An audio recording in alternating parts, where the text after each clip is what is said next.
ಈ ಜುಲೈ ತಿಂಗಳಲ್ಲಿ ದೇವರು ನಿಮಗೆ ಕೊಡುವಂಥ ವಾಗ್ದಾನ, ತಕ್ಕ ಕಾಲದಲ್ಲಿ ನಿಮ್ಮನ್ನ ಮೇಲಕ್ಕೆ ತರುವನು ಎಂಬುದಾಗಿ ಹೇಳಿ, ಈ ತಿಂಗಳಲ್ಲಿ ನಿಮಗೆ ಮೇಲನ್ನು ಉಂಟು ಮಾಡುವನಾಗಿದ್ದಾನೆ.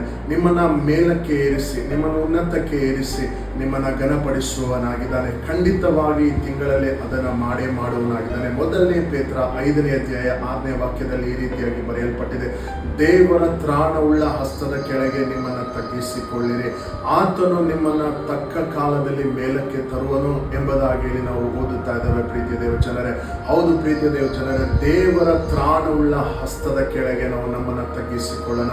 ದೇವರ ಹಸ್ತದ ಕೆಳಗೆ ಅಂದ್ರೆ ಕಾಗೆ ನಡೆಸುವಂತ ಆತನ ಕೈಗಳ ಕೆಳಗೆ ನಮ್ಮನ್ನು ತಗ್ಗಿಸಿಕೊಂಡು ನಾವು ಕಾದಿರುವುದಾದ್ರೆ, ಆ ತ್ರಾಣವುಳ್ಳಂಥ ಹಸ್ತವು, ಬಲವುಳ್ಳಂಥ ಹಸ್ತವು, ಕಾರ್ಯಗಳನ್ನು ಸಾಧಿಸುವಂಥ ಹಸ್ತವು ನಮ್ಮನ್ನ ಮೇಲಕ್ಕೆ ತರುವಂಥದ್ದಾಗಿದೆ. ಯಾವ ಮನುಷ್ಯನು ನಮ್ಮನ್ನ ಮೇಲಕ್ಕೆ ತರಲಿಕ್ಕೆ ಸಾಧ್ಯವಿಲ್ಲ. ಯಾವ ಸಿಚುವೇಶನ್ಸ್ ಕೂಡ ನಮ್ಮನ್ನ ಮೇಲಕ್ಕೆ ತರಲಿಕ್ಕೆ ಸಾಧ್ಯವಿಲ್ಲ. ಯಾವ ಹಣವೂ ಕೂಡ ನಮ್ಮನ್ನ ಮೇಲಕ್ಕೆ ತರಲಿಕ್ಕೆ ಸಾಧ್ಯ ಇಲ್ಲ. ನಮ್ಮನ್ನ ಮೇಲಕ್ಕೆ ತರಲಿಕ್ಕೆ ಒಬ್ಬರಿಂದಲೇ ಮಾತ್ರ ಸಾಧ್ಯ, ಅದು ಯೇಸುವಿನಿಂದ ಎಂಬುದಾಗಿ ಹೇಳಿ ನಾನು ನಿಮಗೆ ಹೇಳಲಿಕ್ಕೆ ಇಷ್ಟಪಡುವನಾಗಿದ್ದೇನೆ.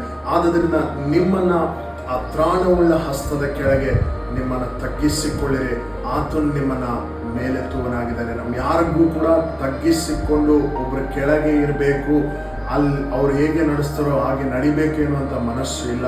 ಎಲ್ಲರೂ ಫಾಸ್ಟಾಗಿ ಹೋಗ್ತಾ ಇದ್ದಾರೆ, ಎಲ್ಲರೂ ಮುಂದೆ ಹೋಗ್ತಾ ಇದ್ದಾರೆ, ನಾನು ಅದೇ ರೀತಿಯಾಗಿ ಹೋಗ್ಬೇಕಂತೇಳಿ ಪ್ರಯಾಸ ಪಡ್ತೀವಿ, ಆದರೆ ನಾವು ಬಿದ್ದು ಹೋಗ್ತಾ ಇದ್ದಾವೆ. ಅವರು ಕೂಡ ಬಿದ್ದು ಹೋಗಿದ್ದಾರೆ, ನಾವು ಕೂಡ ಬಿದ್ದು ಹೋಗಿದ್ದೇವೆ. ಆದ್ದರಿಂದ ದೇವರು ನಿಮ್ಗೊಂದು ಒಳ್ಳೆ ಆಲೋಚನೆ ಕೊಡ್ತಾ ಇದ್ದಾರೆ.